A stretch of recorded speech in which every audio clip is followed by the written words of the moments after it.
नहीं, सिर्फ मुझे क्यों लग रहा, मुझे लग रहा है कि देश के सभी लोगों को ये लगने लगा है।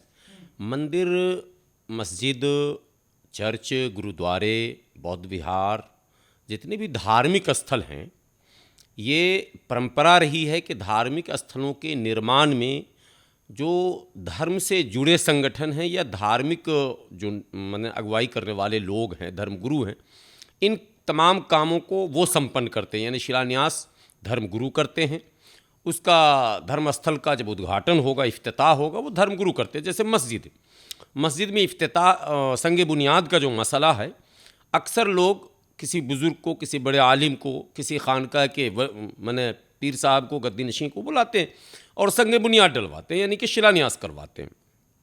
फिर जब बनकर तैयार होता है तो उसका इफ्तिताह किया जाता है। जैसी मस्जिद वैसी पर्सनालिटी। ये बात इसलिए मैं कह रहा हूँ कि आज से तकरीबन 25 साल पहले मैं एक जगह इमामत करता था और उसके करीब में एक गांव में मस्जिद तामीर की गई थी। जब वो मुकम्मल हुआ तो उस मस्जिद का इफ्तिताह के लिए जो है मुझे बुलाया गया था। चूँकि वो गांव छोटा सा था, गरीब लोग थे, कम पढ़े लिखे लोग, कम दौलतमंद लोग, तो उन्होंने मेहमान खुसूसी का इंतखाब मेरे नाम पर किया। लेकिन मैंने खुद एक गांव में मस्जिद के संग बुनियाद का काम करवाया, तो खानका मुजीबिया फुलवारी शरीफ से मुफ्ती साहब को बुलवाया। ये मैंने परंपरा तमाम जगहों पर स्थापित है। हिंदू धर्मावलंबियों में भी जब मंदिर का शिलान्यास होता है तो उनके बड़े बड़े धर्मगुरु हैं और अलग अलग जगहों पर हैं, और वो उनके हाथों से ही वो शोभा भी देता है और अधिकार भी उन्हीं का है। लेकिन दुर्भाग्य से पिछले कई दशकों से अब ये काम भी राजनेता करने लगे। मैं तो कहता हूँ धर्मगुरुओं के क्षेत्र अधिकार का अतिक्रमण है ये। हाँ, धर्मगुरुओं को इस पर आपत्ति उठानी चाहिए कि जो काम धर्मगुरु का है वो राजनेता क्यों कर रहे हैं।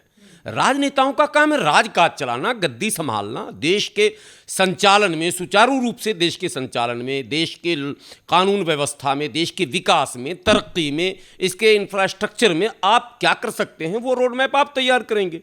इसीलिए योजना आयोग, नीति आयोग इत्यादि इत्यादि आयोग बने होते हैं, उसमें तो धर्मगुरु नहीं जाते। नहीं, इससे बिहार चुनाव में कोई फर्क पड़ेगा क्या?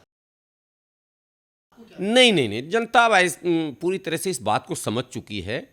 लाख आप दिखाने की कोशिश करें, ये अब नहीं पड़ेगा। अब ये मामला एक्सपोज हो गया है, ये इससे बचना चाहिए सभी राजनेताओं को। लेकिन साथ साथ बधाई मैं दूंगा, क्योंकि सीतामढ़ी एक ऐतिहासिक शहर है और माता सीता की जन्मस्थली कही जाती है।